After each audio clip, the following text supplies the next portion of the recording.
שלום לכולם, אנחנו נמצאים באתר של חדרי בריחה דיגיטליים במתמטיקה לבית הספר היסודי. החדרים האלה מיועדים לכיתה כולה, לכל התלמידים, לא רק לתלמידים המצטיינים. השאלות שיהיו כאן יהיו עם מלל כאלה קצת שונות ממה שהתלמידים מכירים, יותר אורייניות, אתם תבינו תכף. אז יש 8 חדרי בריחה, אחד מהם, הרפתקה בהרים, הוא פתוח חינם, האחרים אם תרצו תוכלו לרכוש. שימו לב, בכל מקרה צריך לעשות רישום מוסד חדש. אם אתם לוחצים פה ואתם ממלאים פרטים, אז אנחנו נחזור אליכם, והמשחק החינם ייפתח, והאחרים אם תרצו אחר כך. אז הנה, חזרתי חזרה אחורה, בואו נסתכל. יש לנו למשל חדר בריחה תיבת היהלומים שבארמון. אז בואו נסתכל רגע, רשום שזה מיועד לכיתות ג', זה הכי חשוב. אם רשום כיתות ג', שזאת רק כיתה אחת רשומה, לעומת מה שתראו פה תכף, זה אומר שזה מתאים מתחילת השנה ועד סוף השנה. רק מה? צריך לראות שהידע הנדרש קיים אצל התלמידים, למשל שטח והיקף של מלבן, קריאת שעון מחוגים, כולל חצאי שעות, וכן הלאה.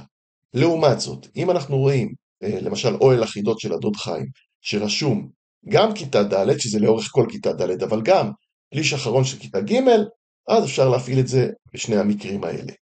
בואו נלך רגע אל מה שפתוח חינם. אז הרפתקה בהרים. אתם יכולים להעתיק קישור ולשלוח לתלמידים וכך הם ייכנסו, או שייכנסו לאתר הזה וישר ילחצו התחל משחק. קודם כל קוראים את הטקסט, הגעתם לשטח הררי וקיבלתם מידע שעל פסגת ההר הגבוה ביותר נמצא אוצר ישן. כדי להגיע אל האוצר יש לטפס על ההרים שבסביבה, לפתור את החידה של כל הר ולהמשיך להתקדם עד להר הגבוה ביותר. התלמידים ייכנסו אבל קודם צריך להירשם, אז הם צריכים להגיד מה סמל המוסד שלהם. אני סימנתי 1, 2, 3, 4, 5, 6. שימו לב, כשאתם עשיתם הרשמה, אז אנחנו נדאג שסמל המוסד יוכל לשחק במשחקים שקניתם, או במשחק החינמי הזה. שם הקבוצה התלמידים כותבים, נניח הם כותבים הקרישים. ואז נותנים שמות של שחקנים, נניח דני, ואוסף שחקן, ודנה, ועוד אחד, ולאה, לא יודע כמה, יפה. ואז הם מתחילים את המשחק, לוחצים על התחילו את המשחק. בדקו שהכל בסדר, נכנסו למשחק, שימו לב לשעון שסופר פה.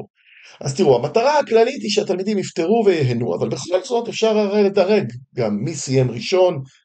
אז יש לנו כאן, הזמן מתקדם, ויש פה רמז, אתם רואים? מי שיקנה את הרמז, אז הדקות יעלו לו קצת. וגם מי שיכניס תשובה לא נכונה, גם זה יעלה לו. אז צריך לחשוב לאט, וקודם כל להגיד להם לקרוא את הטקסט. על הפסגה של ההר הראשון היה מצויר מבוך ענק, ולידו תרגיל כפל עם ספרות חסרות. אתם רואים? דו כפול דו. ואם תלכו שם לידע הנדרש, אתם תראו שדיברנו, ידע נדרש דו כפול דו. עליכם לעבור במבוך מהכניסה ועד ליציאה, מכאן לכאן, מבלי לחזור על עקבותיכם, יספו את 5 המספרים שבדרך, ואז הציבו 4 מתוכם בתרגיל הכפל, יהיה לכם 5 מספרים לעקוף 4, אתם רואים? ובאמת חייבים לקרוא את זה כדי להבין, כדי להגיע לתוצאה הנמוכה ביותר האפשרית, מהי תוצאה זו. יפה, עכשיו התלמידים לא רואים כל כך, רוצים להגדיל, ויש לנו את הכלי הזה, שאפשר אגב להזיז אותו למקום אחר. מה יש פה בכלי הזה? קודם כל מסומן כאן העיפרון, אז אפשר לקשקש. אפשר לצייר קו ישר. כאן אפשר מרקר, אני לא משתמש בו כמעט.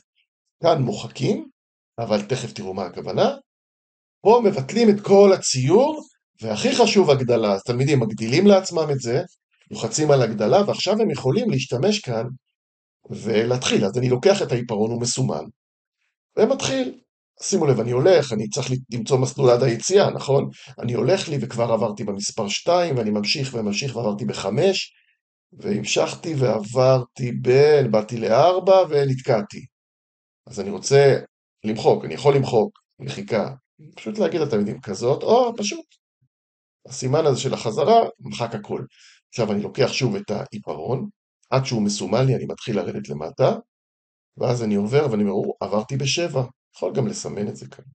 אני ממשיך, ממשיך, ממשיך, ממשיך, אני לא הולך לכיוון האחד, אני הולך כאן ל9, מפה אני ממשיך, מ7, 9, יש לי עכשיו את 3, אני ממשיך, אני פשוט מראה לכם את הפתרון הנכון. אפשר גם ללכת מהסוף להתחלה כמובן, והמשכנו, והגענו ויצאנו.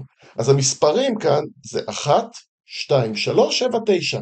עכשיו שימו לב איזה יופי, כשאני מקטין, אז גם נשאר פה הדבר הזה, אני יכול להגדיל שוב, ולכתוב את המספרים, 1, 2, 3, 7, 9. עכשיו אני מקטין חזרה, והתלמידים, נניח שהם לא מצליחים, רוצים לקנות רמז, שימו לב, אתם רואים, 3 דקות, לוחצים על קבלו רמז, ו3 דקות נוספו לשעון הזה. לא כדאי לקנות את זה, אלא אם אתם חייבים.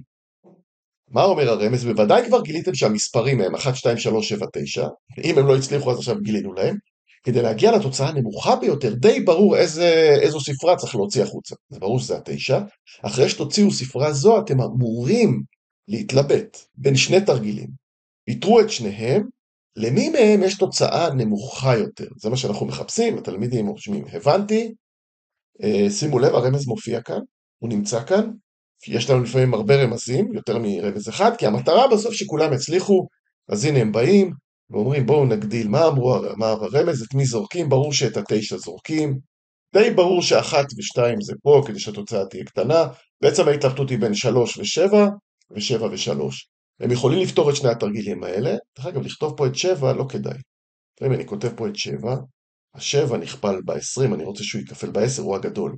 אז אני לוקח כאן את המוחק הזה, ושימו לב, הפעם אני מבצע את המחיקה, חוזר לעיפרון שלי, כדאי את ה7 פה, כדאי פה לשים את יש לנו 1, 2, 3, ו7, אז את ה3 לשים פה, ואז הם צריכים לדעת להכפיל, 7 כפול 3, 21, 1 זוכרים 2, 7 ועוד 2, 9, ופה אני עושה את זה בקצרה 26 כאן, וקיבלנו 351.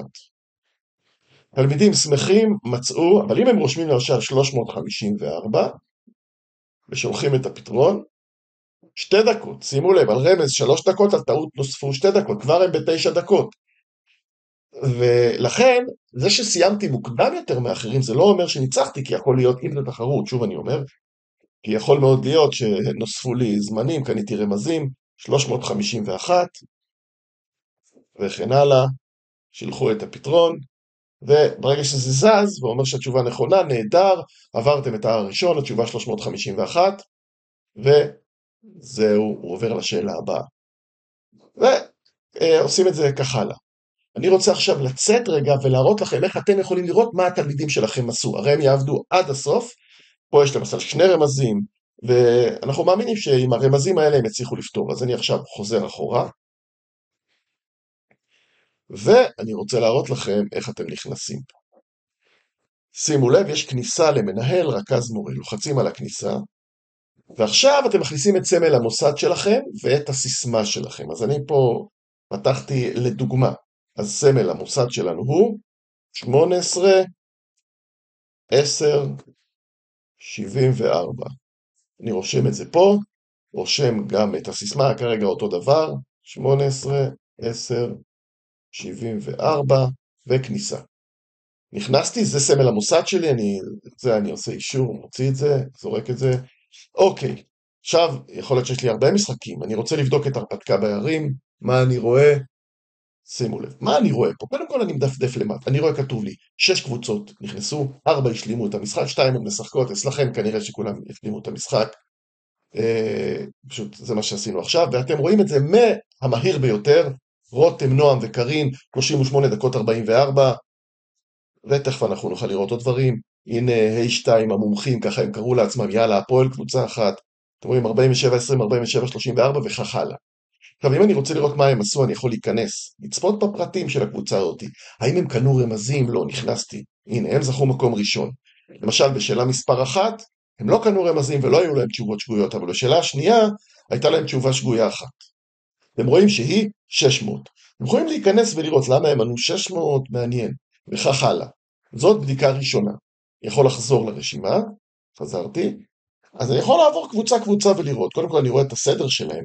דבר שני, אני יכול לראות תצוגה לפי חידות. לחצתי על חידה, ואז תראו, אני רואה חידה מספר 1.